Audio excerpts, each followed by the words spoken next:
Harry's Game by Andy Hamilton, starring James Grout as the Professor, Jimmy Mulville as Thomas, Robert Duncan as Scumspawn, and Andy Hamilton as Satan.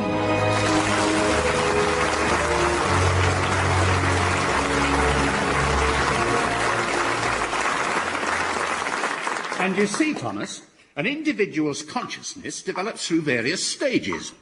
We start out as fetuses in an environment that is geared exclusively to our well-being. And then we're born, and soon we start to realise we're just a part of a huge, complicated world. Right. For a while, we resist.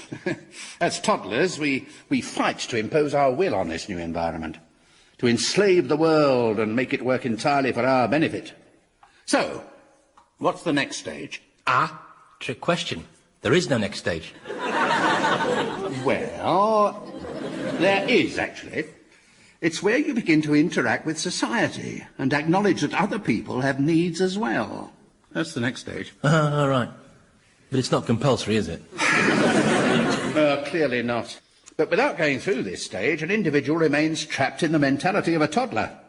He doesn't develop emotionally beyond a pattern of infantile behaviour that is, can you not flick bogies at me while I'm talking to you, please?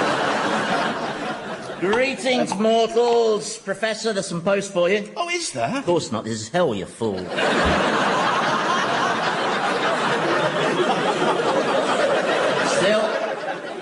I got your hopes up only to dash them, and so that is a result. And how are you, Thomas, you Peter Stinkweed? Is the prof here still studying your hideous and obscene psyche? Yes.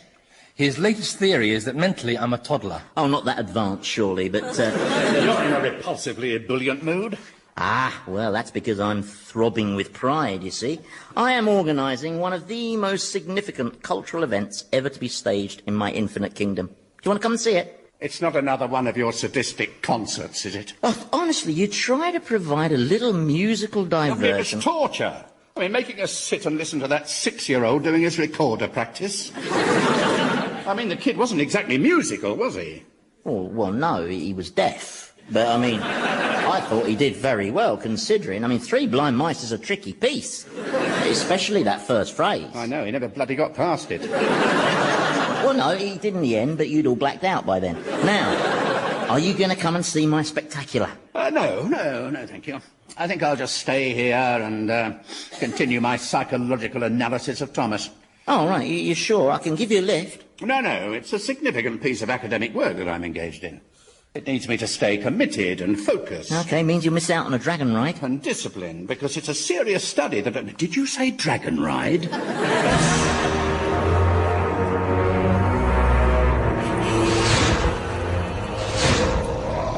OK, just put us down here gently, boy. Whoa, oh, that's... No, not nice landing. OK, boy, thank you. That'll be all.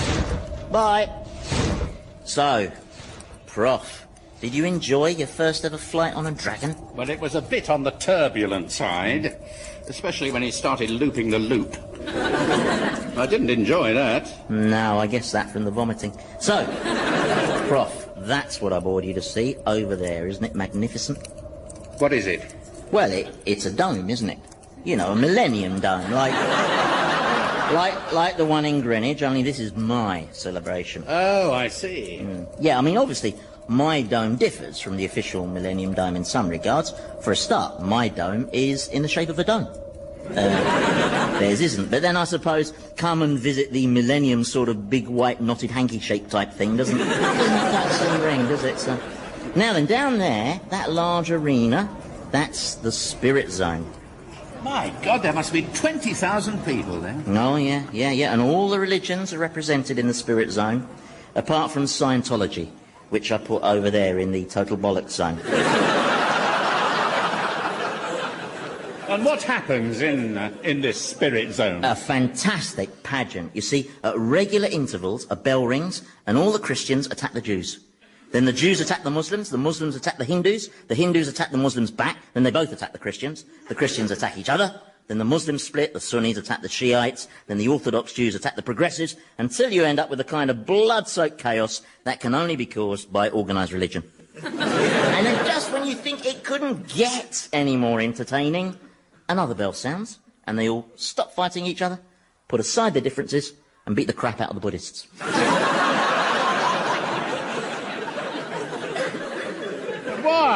I mean, the Buddhists haven't done anything. Exactly. Their passiveness is, well, it's just provocative, frankly.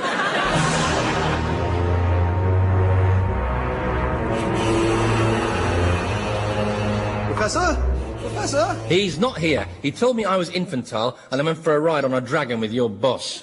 You know, the lonely goat arse.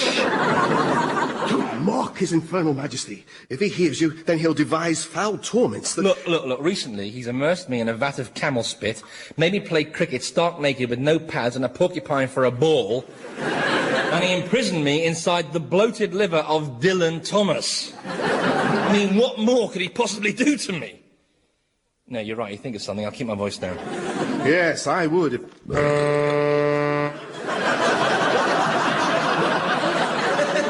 What was that? Oh, it's that saxophone Satan made me eat.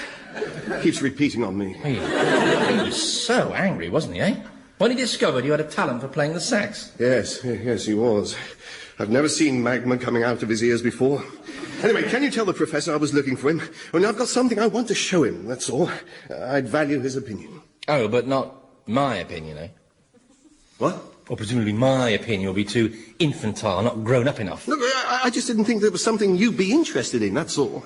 It's an artistic opinion I'm after, and you've never expressed any interest in art. Hey, listen, Buster, when I was alive, I acquired £2.5 million worth of art, worked by all the great masters. Really?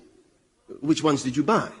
Well, I don't know. You pay someone to do that for you, don't you? I seem to remember there was a rather priceless Canaletto, insured for millions, but tragically, it got destroyed in a fire. Oh, what a shame. Well, how did the fire start? Well, I don't know. You pay someone to do that for you, don't you? So, what is it you want the opinion on?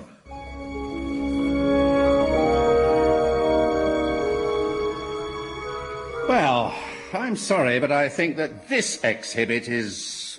well, it's an insult. It's a symbolic representation of the sum total of man's cultural achievements. It's a cheeseburger. A double cheeseburger in a sesame seed bun. Don't sell it short now. And over here's the mind zone. See, now in this display, you can actually see the miracle of the human brain at work. Only because you sawed off the top of the poor chap's skull. If you just touch that bit of his brain there, it makes his arm jerk up. Look. I'm sorry, this is all very cynical and, well, cheap. Especially when you consider that the brain is arguably nature's greatest triumph, whose mysteries, hopefully, scientists will one day unravel. Oh, yeah, and how will the eggheads manage that, then? Well, one theory is that we'll invent nano-robots that can get inside the brain and see exactly what's going on. Well, you and I could do that now. Eh? Yeah, I could shrink us to microscopic size and take us inside a brain. Could you? Oh, yes, I've done it loads of times, mostly for recreational purposes. The last time was when I snuck inside Chris Evans's brain and started whispering, "Chris, you are a god. Make them kneel down and worship you." So, Doddle, come on. Here we are. This is inside a brain. Yep. Whose brain is it? Scumspawn's. Hence the tumbleweed. Yeah. Oh, my God. What are those disgusting little things? Hey? They're brain lice. What are brain lice? Well, basically, they're very determined nits that like to be in the warm. And they infest demons? They infest demons, yes. And humans. Humans? Mm-hmm. Well, how come medical science doesn't know about them? Oh, they do, but they've hushed it up. They're worried the public will blame it on genetically modified foods. How do you know if you've got them, then? Well, you know that feeling when you meet someone you know really well, but you just can't remember his name? Yes? That's because the brain lice have eaten it. So how do you get rid of them? Well, the only surefire method is to cook them by holding your mobile phone next to your ear. Oh, my God, what is that? What? There, that great formless furry thing lumbering across Scumspawn's brain. Is that another parasite? Oh, no. That's one of his thoughts. Are you sure? How do you know it's one of his thoughts? Well, for a start, it looks lonely. It looks lonely. Look, I just know, Prof, OK? All demons have bog-standard, heavy, clumsy thoughts which glump around your bog-standard demon's brain, which is barren, basic and empty. Ah, but with a lot of spare capacity. What? Spare capacity. I mean, if Scumspawn were to start to fill all this space with thoughts and ideas, well, he'd discover a huge amount of untapped potential, wouldn't he? But he's Scumspawn. By definition, he has the potential of a Rice Krispie. How do you explain his discovering that extraordinary talent for the saxophone? Oh, don't go on about the saxophone thing. He just picked it up and played it. It was a fluke. A fluke? Yes. These long odds things come true sometimes. You know, people win lotteries. Builders finish on time. Life's unpredictable. There was this case I know of, right? Some bloke, he met the girl of his dreams. And then on the wedding night, he discovered that she was his long-lost sister, right? Now, what were the odds against... Oh, no, hang on. That wasn't a luck thing. I organised that. No, why don't you just face facts? Scumspawn is more than just the basic creature that... Oh, my God, what's happening? What? Ah! Why are you scraping your head against the wall? I've got this funny tickling feeling deep inside my head. Seems to have stopped. So you're saying you painted this picture? Yes. What do you think? It's brilliant. Brilliant? Hmm? Oh, right. It's a portrait of Satan. I can see that. You've really captured his colouring, that horrible green. Yeah, well, I achieved that colour by blending lots of different shades of snot, which also gives it that dimpled texture of mucousy gunkiness. Yes, all right. Don't destroy the mystique. I'm particularly pleased with the eyes. Oh, yes, you've got exactly the right shade of paranoid orange. But I also think I've managed to get the inner sadness that's always there. Inner sadness? Yes, you must have noticed it. No, I find it hard to get past the sadistic gleam, really. Hello, that's odd. What is? Well, I've got a funny tickling inside my head now. Oh, look out! What is that? What's happening? Put your back. So, this is Thomas's brain. That's right. This is the section that receives messages from his nervous system. Yes. His nervous system does seem particularly nervous. Yep, jumpier than a lavatory attendant who's just seen George Michael walking. Is there any chance we could have a bit of a rummage around in Thomas's memory? Yeah, sure thing. It's just through this door. Oh, hang on a sec. Boo! Sorry, I just couldn't resist that. But it wasn't me. He fell. You've got to understand. If you don't have sex with me, I'll become physically ill and die. Here we are. Thomas's memory. Not a pretty place. Quick, fill his pockets with stones. That way I'll sink faster. Is memory really as random as this? Well, these are raw memories, aren't they, before they've been processed and selected, you know, like Tim Pease. For instance, in your mind, this processing process would filter out any memories which might confirm how your wife used to find you as exciting as a wet Sunday in Penge, you know. Yes, well, I would never have known that, would I? If you hadn't taken me up to the living world to eavesdrop on her. But that was your bloody idea. I mean, honestly, everyone blames me for everything. Actually, that's the trouble with being Satan. People demonise you. Now, what's through here? What's through here? Milk. Want milk. Sounds like memories from when he was a baby. Want breast. Or it could be adolescence. Well, let's try through here. You know, it's the strangest thing. What is? Well, I must have read hundreds of learned scientific studies written by neurologists about the workings of the human brain, but not one of them mentioned doors. Yeah, but this is Thomas's brain, don't forget. I mean, the design is bound to be fairly crude. I mean, biologically speaking, if you had a more brightly coloured bottom, he'd be classed as a baboon. Well, I just imagine the brain as a less literal, more organic sort of place. This is like walking around IKEA. All these doors and partitions and hatches. Hatches? Yes, I mean, there's one down there, see? Sealed by those great big rusty bolts with that red sign saying, danger, do not open under any circumstances. Well, if it says danger, do not open, Prof, it's probably best if you don't actually... Why did I even waste my breath?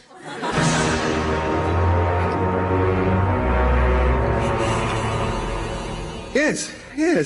I really have caught the look in Satan's eyes. Fascinating things, eyes, aren't they? Sometimes you look into someone's eyes and you feel you can read their innermost thoughts. I know what you mean. I remember this expression in my parents' eyes. Hard to describe. It was a look of disappointment, tinged with just a hint of terror. I can picture it now. I can see their eyes staring up at me from that well. Do you think I should show my painting to Satan? I mean, he might be quite flattered. Yes, he might be flattered by a portrait that shows him as vulnerable and deeply sad. Yeah, because I portrayed him in quite a sensitive light. Yeah, the soft, bogey green light. Yeah, and it is fundamentally a sympathetic representation of him that brings out the more melancholic, gentler side of his personality. I'd better hide the painting. I think so, yeah.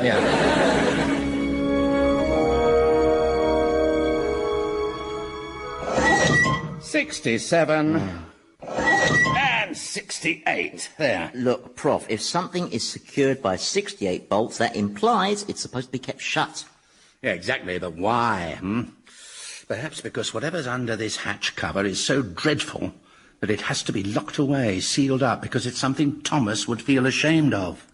Something Thomas would feel ashamed of? No, sorry, I can't get my head around that one. It's too weird a concept. But the key I'm looking for might be in here. The defining experience or experiences that stopped him growing emotionally. He chose not to grow. It meant he had more fun. And here's your invite, Ben. It's another memory. And here's your invite, Saskia. And yours, Patrick. What about me? Aren't I invited to your stupid birthday party? No, Thomas. Mummy says she doesn't want me to invite you. Why not? Because of what happened when you came round to play and played those naughty games. What naughty games? Hide and seek. What's naughty about hide and seek? It took the police 12 days to find my little brother. Is that my fault? Yes, it is. You hid him on an oil tanker bound for Tangiers. He likes boat rides. And my mummy was very cross about all those other games you showed us. Pin the tail on the postman and blind man's buff. Using a real blind man. Oh, shut up, you big sissy. My mummy says she won't have you in our house again. She says every time you come round, you make a terrible mess in her bedroom and all her expensive jewellery goes missing. Oh, leave off. Your mummy hasn't got any expensive jewellery. Now, Paul's mummy, she's got expensive jewellery. Not anymore, she hasn't. Thomas, my daddy says he thinks you're the most interesting little boy he's ever met. Oh, thank you, Patrick. Yes, he says you're a psychopath. A psychopath? Yeah, he said in all his years as a psychiatrist, you were the most obvious psychopath he'd ever seen. I'm not a psychopath, and if anyone tries to ride their bike along me... Anyway, then... you're not invited to my party, and that's that. So I'm the only kid in the nursery not invited? That's right. But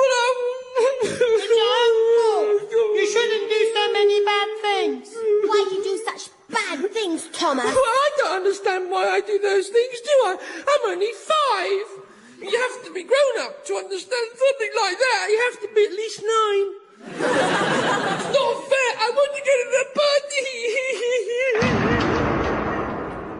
Oh, don't close the hatch. He was crying. I was enjoying that. Well, that was obviously it, wasn't it?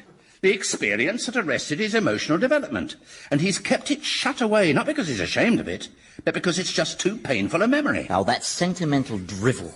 Being rejected so totally by the other kids obviously crystallised his sense of alienation and inadequacy and... Do you want a violin for this bit? Well, I would have thought you, of all people, would understand about feelings of alienation and inadequacy.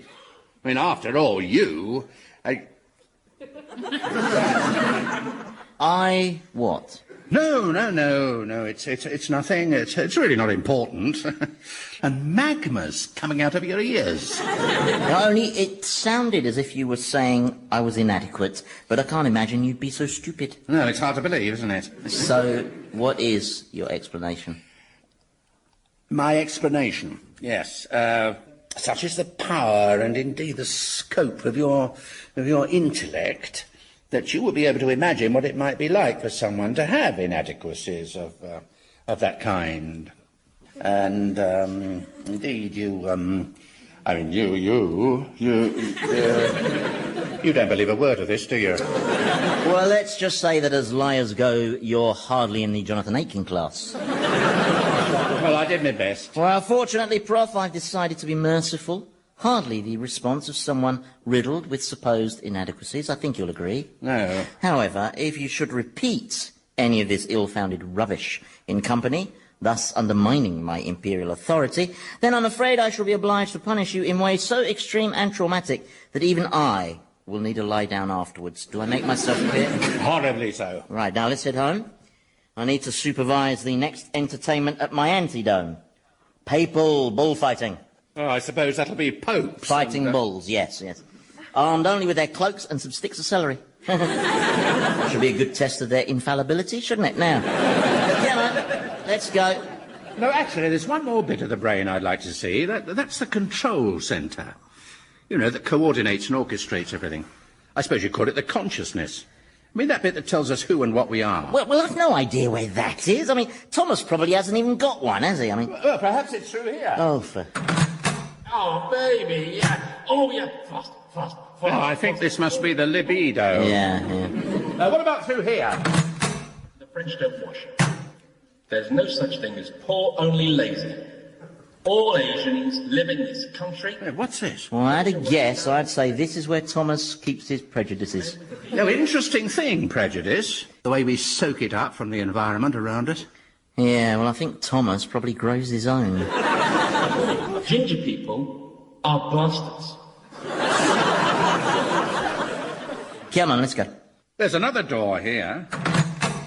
Now this is obviously where the brain receives visual data from the optic nerve. Because, look, up there, we can see what Thomas is looking at. And it's all upside down, of course, because the human eye records images upside down and the brain has to flip them the right way up. There must be some good evolutionary reason for that. It's got nothing to do with evolution. God rushed the eyes, didn't he? Put them in the wrong way up. All the angels told him, but he wasn't having it. Frankly, as a god, you'd have thought he'd be big enough to accept criticism, but no. He was useless at that handyman stuff. Oh, no, he says, I've ended up with an extra bit left over. I know, I'll just stick it on at the top of the legs and look at the trouble that caused. You know, if you bend over like this, you can make out what Thomas is looking at. Hey, it's Scumspawn. Burying something. It looks... Oh, good Lord. Right, we are definitely going back now. Scumspawn, what are you burying? Nothing, my prince, nothing. I saw it. We were inside Thomas's brain and we saw it through his eyes. You've been in my brain? That's trespass. If you've damaged my brain... Oh, yeah, now we manage that then, eh? Now then, Scumspawn, show me the picture. Very well, my liege. This is astonishing. I mean, what a fantastic portrait of you, eh? It must feel like looking in the mirror. I never look in the mirror. Oh, why not? Because I don't have a bloody reflection, do I? That's why I always look so untidy. You try keeping yourself presentable without a reflection, you have to make do with giving yourself a quick feel all the time. Now, who painted this? I did. You did? Well, what did I tell you? There's lots of untapped potential. What materials did you paint it in, Scumspawn? He used a blend of various snots. Now, let me get this clear, Scumspawn, because I wouldn't want to boil you into demon soup over a misunderstanding. You have taken it upon yourself to do a portrait of me in snot. You know, the eyes are especially good. He's really captured your look of inner sagaciousness. Yes, that's what I was going for. All right, so did you enjoy painting this thing? Oh, yes, indeed. I couldn't begin to describe the sense of joy as the painting developed. I felt I was growing into a fulfilled, rounded individual. Oh, right. Well, perhaps I should start up art classes for all the demons. Well, that's a good idea. No, it isn't. It's sarcasm. The one about you and the soup is a good idea. Yes, my prince. See, Scumspawn, demons are not supposed to become individuals, okay? They exist for no other purpose than to serve me. Now, I appreciate that you've put a lot of love and care into this painting of yours, and I'm sure you want to keep and cherish it. That's right. Which is why you have to burn it. Burn it, my prince? Oh, but that's... Burn it, Scumspawn, here and now, on this fire that I've just so thoughtfully provided. I'm waiting, Scumspawn, put the painting on the fire. I'm filled with despair. Yeah, well, you'll be filled with croutons if you don't do as I say. Very well. There. If, anyone wants me, well, nobody will want me, will they? Who am I kidding? That was the most dreadful piece of bullying. Oh, come on, you couldn't fault the technique. Anyway, I don't see what all the fuss is about. It's a lousy portrait. It doesn't look anything like, well, what I think I look like. Now let's stoke this fire up, shall we? Let's barbecue this stupid thing. By the way, Thomas, there's some good news. I think I may have found it. The defining experience that arrested your emotional development. It was that children's party you didn't get invited to when you were 5. Oh, that. And I know why you felt you had to lock that memory away. You do? Oh, yes. Well, nothing was ever proved. It was all circumstantial, and besides, where would a 5-year-old boy like me have been able to get hold of that much Semtex? The police were just guessing. Semtex? Oh, no. What? That's why he locked that memory away, Prof. Not because of shame or pain. He was just worried it might incriminate him. Come on, let's head off to the Antidome for my main event. No, thank you. I don't want to witness an orgy of sadism. Oh, well, can I have a seat, then? Why not? Yeah, because you appreciate a bit of entertaining savagery, don't you, Thomas? Oh, yes. Well, I can promise you a great view right in the middle of the excitement. We'll go by dragon. You're not scared of flying, are you? No. No, well, not yet, anyway. It'll be a really exciting show. Right. Yeah. Do I need to take anything? No, just this red cloak. And this stick of celery. All right.